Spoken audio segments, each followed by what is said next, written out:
வணக்கம். நான் தான் பிரபாகரன் பேசுகிறேன். போன 27ஆம் தேதி விஜய் பிரச்சார கூட்டத்துக்கு நான், என் பாப்பா, என் மாப்பிள்ளை 3 பேரும் போனோம்.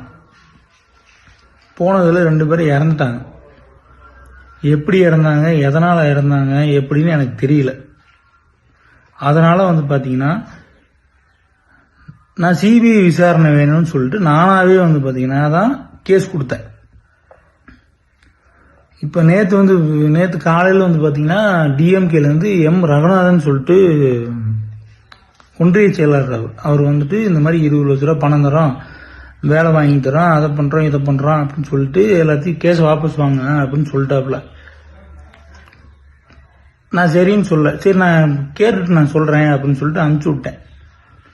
இப்போ பார்த்துட்டிங்கன்னா காலையில் நியூஸில் இந்த மாதிரி போகுது, பிரபாகரன்றவர் இந்த மாதிரி கேஸே ஃபைல் பண்ணல அப்படின்னு சொல்லிட்டு போகுது. நான் தான் கேஸ் ஃபைல் பண்ணேன். இந்த மாதிரி என் பேர் தான் போடுறாங்க. பிரபாகர் எல்லா கேஸ் கொடுத்ததே தெரியாத மாதிரி போடுறாங்க. அதனால இவங்க இந்த மாதிரிலாம் பண்றவங்க வேற என்ன வேணாலும் பண்ணலாம். எனக்கும் நானும் எங்க அம்மாவும் மட்டும்தான் இருக்கு. இப்போ என் குடும்பத்தில் எனக்கும் எங்கள் அம்மாவுக்கும் உயிருக்கு உத்தரவாதம் வேணும். இவங்க இதெல்லாம் பண்ணுறவங்க என்ன வேணால் பண்ணுவாங்க.